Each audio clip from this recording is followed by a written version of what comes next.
The stillness of the woods is often said to hide countless secrets. My story began in a quiet cabin, where silence ruled and the lines between love, solitude, and longing blurred in unforeseen ways. What started as a simple retreat turned into an indelible memory, one I could never erase. At 39, I was juggling the roles of wife and mother, yet each felt like a separate world. Over time, my husband, Cyril, seemed to drift further away.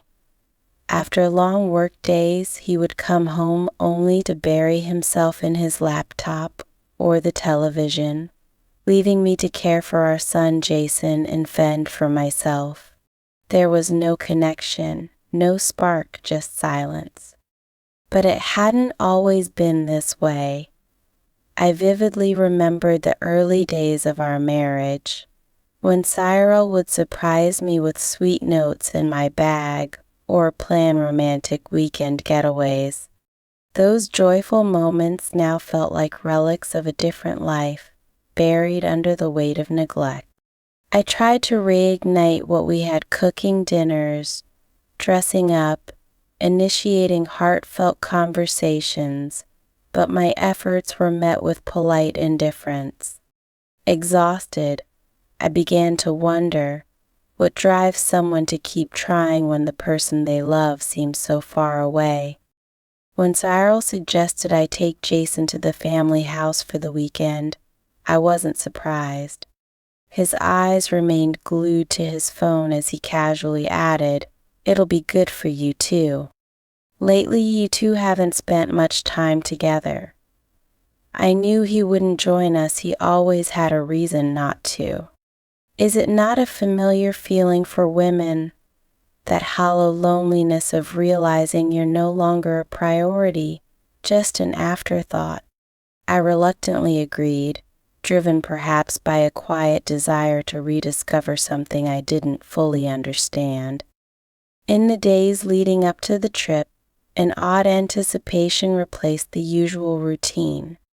At 17, Jason had grown distant, no longer the boy who sought comfort in my bed after nightmares or begged me to watch his favorite shows with him. His broadening shoulders, deeper voice, and growing confidence unsettled me. I tried to bridge the gap by asking about school, his friends, and his hobbies, but his answers rarely extended beyond a word or two. Friday afternoon came, and as we packed the car, I couldn't help but notice how much Jason had changed. He handled the heavy bags with ease, a stark contrast to the clumsy boy who once struggled with grocery bags. Pride in his independence mixed with a bittersweet sadness. Wasn't this the essence of parenthood? Watching your child grow into someone you barely recognize. The drive to the cabin was uneventful, though a quiet tension lingered in the air. To break the silence, I asked Jason about school, his friends, and how he felt about the trip. "Is it just the two of us?" he asked with a tone that caught me off guard. His words lingered, weaving themselves into my thoughts, even as the cabin came into view. The sight of the house stirred a rush of nostalgia. This place had once been my haven, where Cyril and I created memories filled with laughter, whispered secrets by the fire, and nights tangled in passion. Now it felt empty, echoing the void in our relationship. Jason's voice jolted me back to the present. "Mom, are you okay?" he asked. I forced a smile and nodded, though the weight of time and change pressed heavily on me. The familiar creak of the porch steps triggered a flood of memories. Inside, the air was cold, carrying faint traces of smoke and pine. Jason unloaded the car with calm efficiency, his actions reflecting a newfound maturity that caught me off guard. He was no longer the little boy I once knew. Later that night, we sat by the fireplace, its warm glow casting dancing shadows across the room. A glass of wine in hand, I watched Jason as the reality of his transformation settled in. Time, it seemed, had moved faster than I was ready to accept. The glass of wine found its way into my hands, its rich, velvety crimson hue wrapping me in a gentle warmth. "Would you like some?" I asked lightly, already knowing his likely response. To my surprise, Jason paused, shaking his head slowly. "I appreciate the offer, but I'm fine. Thank you," he replied, his eyes lingering on mine longer than expected.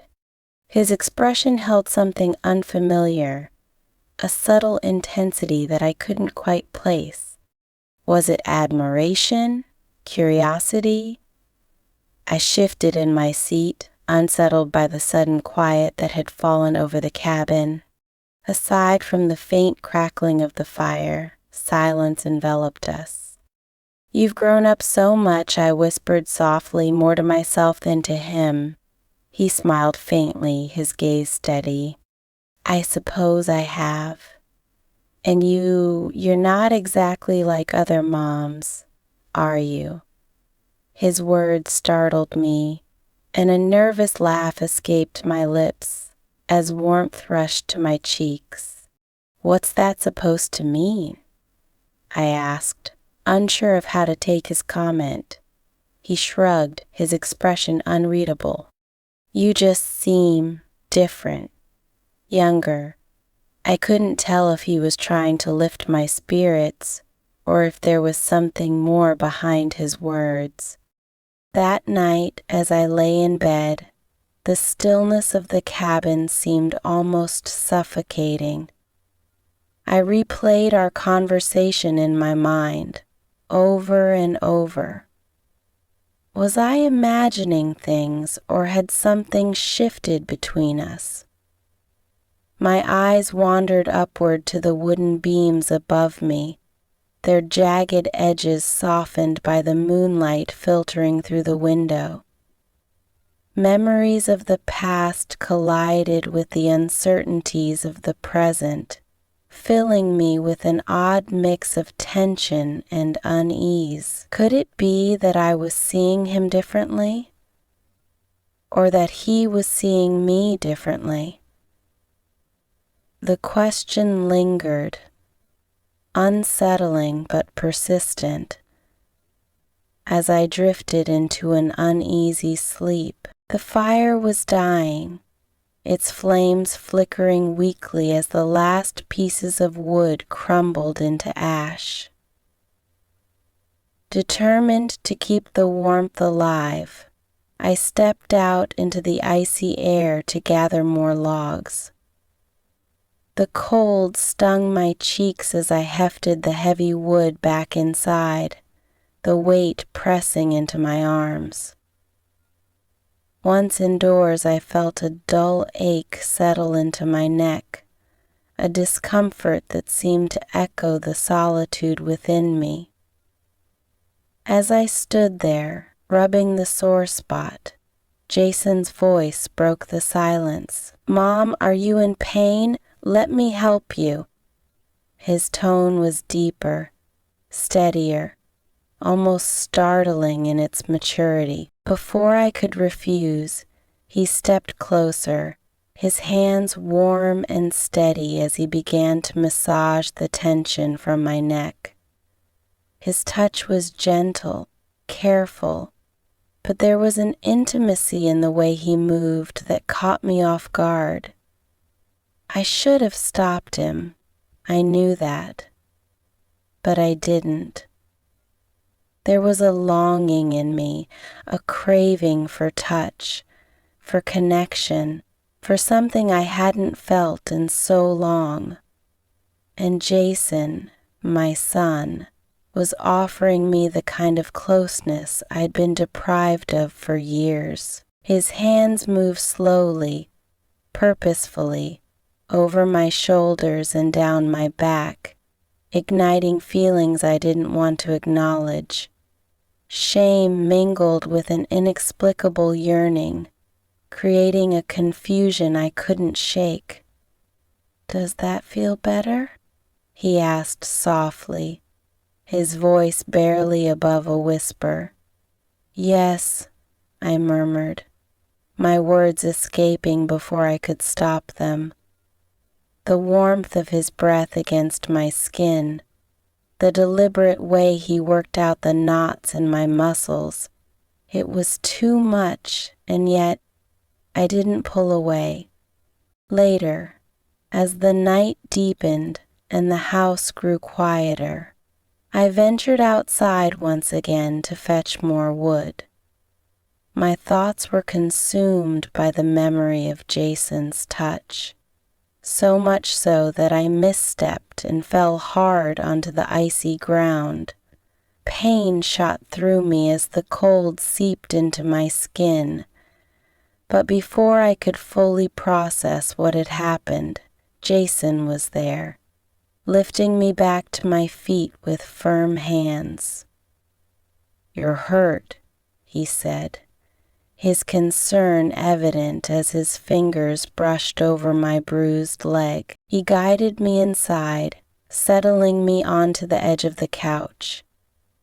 His hands moved over my leg with the same care he'd shown earlier, but this time his touch lingered, and his eyes met mine with an intensity that mirrored my own feelings of isolation.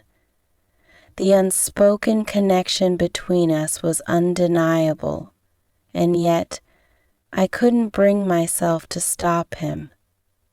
Instead, I allowed the moment to unfold, conflicted but unwilling to let go of the fleeting warmth his presence offered. As his fingers traced the curve of my leg, an unvoiced question hung in the air between us, heavy with meaning neither of us dared to articulate. What are they waiting for? The air between us hung heavy with an unspoken tension as I chose to remain still, quietly observing him.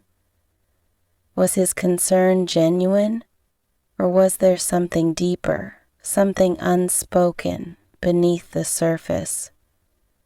The flickering flames cast deep shadows across his face, highlighting a maturity and rugged masculinity that seemed almost foreign. In that moment, the cabin felt like a world detached from reality, free from the rules and norms that governed my life. His touch was no longer just an act of care. It became an exploration, an assertion, and with every movement of his hands my heartbeat quickened. I couldn't help but ask myself, did I truly want this? Was this the closeness I had been yearning for all along, something that had been absent in the cold void of my marriage? In the solitude of that cabin, we created a space where the lines between mother and son blurred. In the vast emptiness around us, we were simply two souls seeking warmth and connection. Each brush of his hand further dissolved the barriers between us, and I found myself leaning closer, my body responding instinctively to his touch. Have you ever craved a connection so deeply that it overwhelmed reason? Have you ever sought comfort in a way that defied your own sense of morality? As the first light of dawn seeped through the cabin's windows, I awoke with a knot twisting tightly in my stomach. The storm had passed, leaving behind a serene layer of snow that blanketed the earth. It should have been a scene of peace and beauty, yet I felt only unease. My gaze lingered on the frosted glass, my thoughts swirling chaotically, impossible to pin down. The room was cold, the fire reduced to faint embers, but the weight of guilt pressed harder on me than the chill in the air. No matter how much I wished to banish the memories of the night before, they refused to leave, taunting me. Each moment, each word felt heavier with meaning than I could bear. A sudden sound behind me shattered my reverie. The couch creaked softly, a reminder that I wasn't alone. Jason rose from his seat, and I instinctively shut my eyes, pretending to be asleep, unable to face him. He moved through the house silently, his presence both comforting and unnerving. When I finally gathered the courage to rise, I wrapped myself in a blanket and turned toward him. He stood at the counter, cracking eggs with a calm, practiced ease. "Good morning," I greeted, my voice trembling slightly. He glanced at me briefly, his expression unreadable, before replying, "Good morning," and returning to his task. The silence between us was suffocating, filled with words neither of us dared to speak. His movements were deliberate, precise, as though he was consciously avoiding any interaction beyond the mundane. "Are you making breakfast?" I asked, desperate to break the stillness. "Yes," he answered simply, his tone neutral, but there was something beneath his words, a weight I couldn't ignore. As he prepared the meal, I watched him closely, noting the ease with which he moved. He seemed different, more composed, exuding a quiet confidence that contrasted with the tension in the air. "Would you like help?" I offered hesitantly. He turned to look at me, his gaze steady but distant, before shaking his head.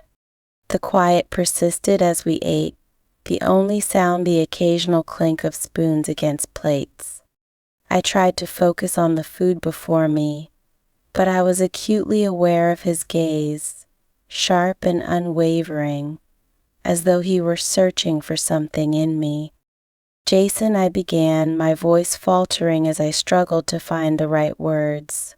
What could I possibly say? He remained silent, his expression neutral, offering only the slightest nod before turning away. When breakfast ended, we moved with quiet urgency to pack our belongings.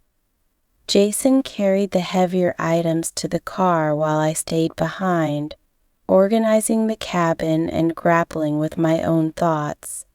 What would I do when Cyril returned? How could I maintain the appearance of normalcy when everything inside me was anything but normal? Cyril arrived later that afternoon, his cheerful voice cutting through the stillness as he stomped the snow off his boots. "Looks like the storm didn't trap you too here," he joked, his usual smile in place. I forced a smile of my own and replied, barely. His presence should have brought relief, but instead, it only deepened the void within me. He planted a kiss on my cheek, his familiar warmth both comforting and hollow. As he settled in, he playfully asked, "How did you manage without Wi-Fi?" glancing between Jason and me. Jason shrugged, his expression unreadable, while I struggled to hold myself together. Cyril, oblivious to the tension, began recounting his recent trip with excitement, his words lost on me as I fought to ground myself in the reality of our shared life. Jason's gaze caught mine across the room, his eyes heavy with questions I couldn't answer. When Cyril rested a hand on Jason's shoulder and said, "Thanks for helping your mom while I was gone." "You're such a good kid." Jason flinched ever so slightly, his jaw tightening. "It's fine," he muttered, his voice trailing off. Cyril didn't notice, but I did. The pain in my chest was almost unbearable, a weight I couldn't explain or escape. That night, as Cyril slept soundly beside me, I lay awake, staring at the ceiling. The darkness of the room was in stark contrast to the clarity in my mind. What had I done? How had I let things spiral so far out of control? The choices I had made during that weekend were now irreversible, and the consequences loomed heavy over me. Reflecting on the past, I wished I could claim it had all been a terrible accident. But the truth was undeniable. Something had changed forever during those 2 days, and I was left to navigate the wreckage. Have you ever been caught in the snare of your own desires? Have you ever let your gaze linger too long on someone it shouldn't? If so, you might understand the turmoil I find myself in. Perhaps your answer could illuminate a way out of the darkness I've created for myself.